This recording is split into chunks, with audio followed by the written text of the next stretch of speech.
This is Press Center.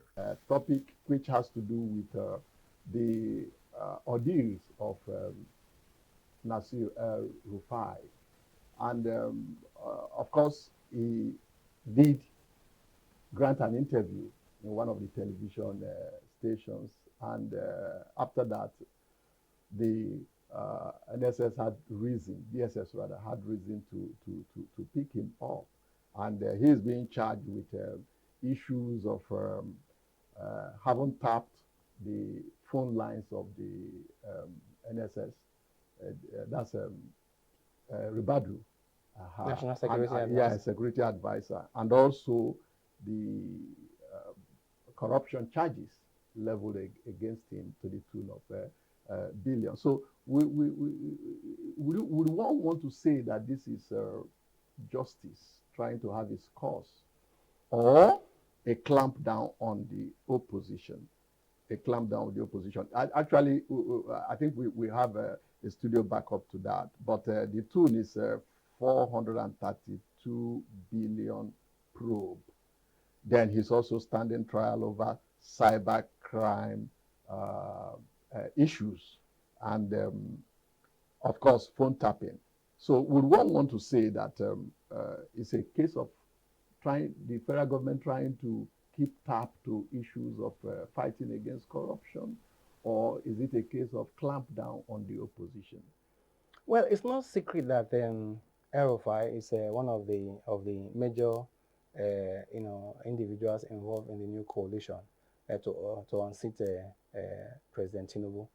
And he has not... Yeah, he didn't make that secret. He said some of them will not sleep until this government is toppled. Exactly. So he's been vocal, very, very vocal about it. The background is that he was supposed to have, his name was supposed to have been sent to the National Assembly as one of the ministers. But eventually, I think they fell back to that on security reasons, which may have been a political ploy. And eventually, he didn't come out to be. But he says that he is a parallel line with the President Tinubu, and parallel line can never meet.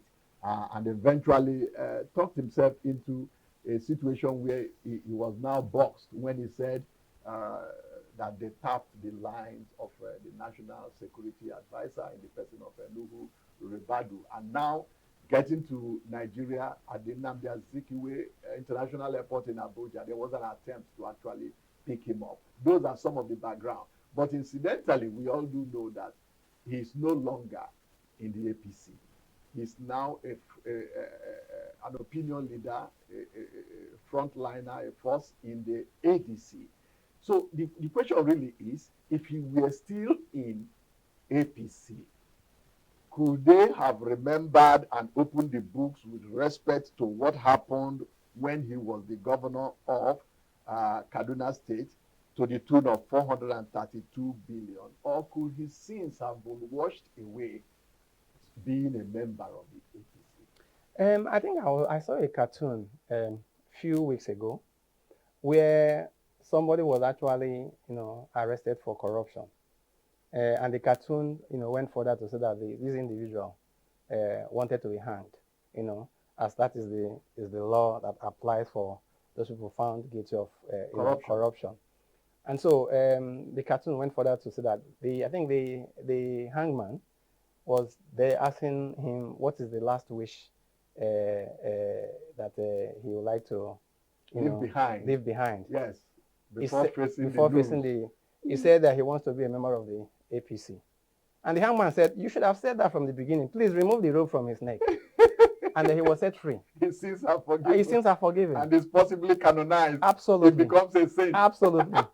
And this is is a follow-up to what Oshomole once told us when he was the chairman of the APC, that once you come to APC, all your sins are forgiven. You are washed away. It's washed away. Washed off with the broom. And so we know. I mean, I'm not one of those who will say let due process not take place because of any political reason.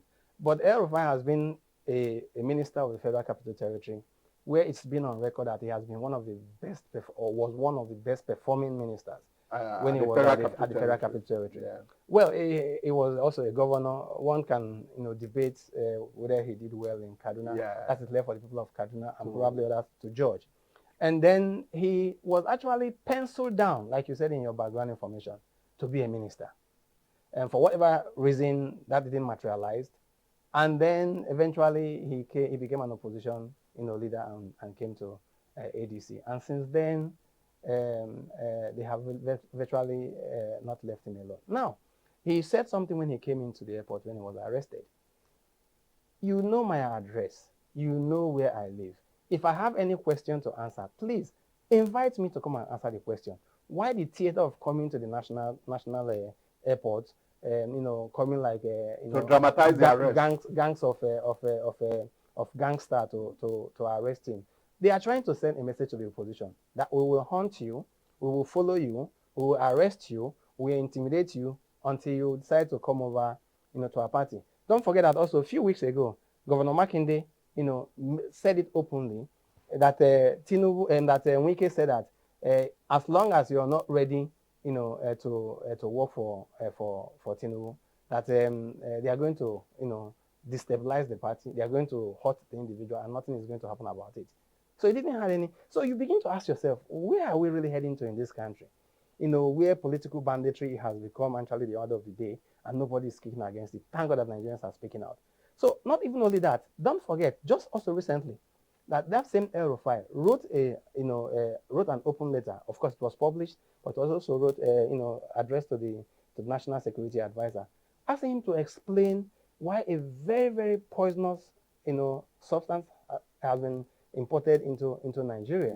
Yeah. Basically smuggled into Nigeria. Yeah. And knowing the security challenges we're having in the country, and knowing what happened in the past from Delegiwa, to the sudden dropping of death of our former head of state Abacha, Okay. one begin to get really, really scary that the man who has a very, very top ear to the President of the Federal Republic of Nigeria is importing such a huge amount of very, very toxic element, colorless, odorless, that can take out somebody within a few seconds. And he's asking us to ask questions. That's some food for thought. And people are saying, yeah, because an opposition. And I say again, this is one of the countries I don't understand where doing the right thing has become a problem. So he's asking a question. Please, let us know why you are bringing in this. Of course, nobody asked you to have an open declaration of the national security issues on the pages of paper. But to assure Nigerians that it will be accounted for. It's meant for security purposes, and every single use of that will be made available on request or audited. Instead, they are coming after him to arrest him. So it is very, very obvious that he's being followed for political reasons. It has nothing to do with corruption charges they are trying to drum up together. By the way, I read on the news that the judge that was assigned to that case declined and stepped aside. Is that why he has not been arraigned? Probably. He has spent 2 nights now in EFCC custody. They said he has been released. I mean, from the news I had this morning. Okay. He has been released from the custody. But the reports stated that the judge to handle the case declined continue. He excused himself from handling that because it's obvious. And thank God we're having a little bit of credibility that will still have some good men in Nigeria who judge things on their merits.